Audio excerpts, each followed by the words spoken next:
VSN அகாடமியின் April 2026க்கான current affairs 71வது கொஸ்டின். தமிழ்நாடு மற்றும் புதுச்சேரி வருமான வரித்துறையின் முதன்மை தலைமை ஆணையராக பொறுப்பேற்றவர் சுனில் வாஜ்பாய். 1990 பேட்ச்ல ஐஆர்எஸ் அதிகாரியான இவர் இதற்கு முன்னாடி வருமான வரித்துறையில பல்வேறு நிலைகள்ல பணியாற்றியிருக்காரு. மக்களவை தொகுதிகளின் எண்ணிக்கையை எத்தனையாக உயர்த்த மத்திய அரசு பரிசீலித்து வருகிறது? 850. 2029ல நாடாளுமன்ற தேர்தல் வர இருக்கிறதுனால மக்களவை தொகுதிகளோட எண்ணிக்கை 543ல இருந்து 850ஆக உயர்த்தப்பட இருக்கு.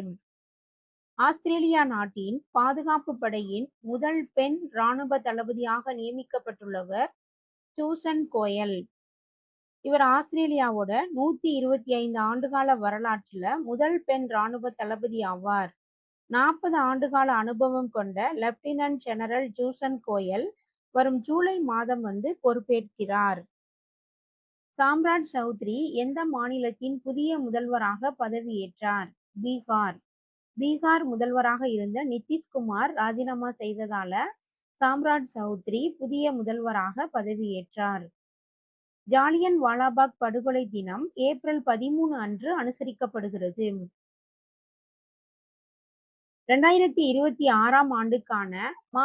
அரங்கநாதன் இலக்கிய விருது யாருக்கு அறிவிக்கப்பட்டுள்ளது? கி. விட்டல் ராவ் மற்றும் அம்சன் குமார். இந்த விருதானது மா. அரங்கநாதன் நினைவை ஒட்டி 2018 ஆண்டுதோறும் ஏப்ரல் 16ஆம் தேதி முன்றில் இலக்கிய அமைப்பு சார்பில் வழங்கப்படுகின்றன. 2025-26ஆம் ஆண்டுக்கான இந்தியாவின் சர்க்கரை உற்பத்தியில் முதன்மை மாநிலமாக திகழ்வது மகாராஷ்டிரா. முதன்மை மாநிலம் மகாராஷ்டிரா, 2ஆம் இடம் உத்தரப்பிரதேசம், 3ஆம் இடம் கர்நாடகா. சர்வதேச நாணய நிதியம் அதாவது IMF தற்போது எத்தனை உறுப்பு நாடுகளை கொண்டது? 191 உறுப்பு நாடுகள். IMFனா இன்டர்நேஷனல் மானிட்டரி ஃபண்ட்.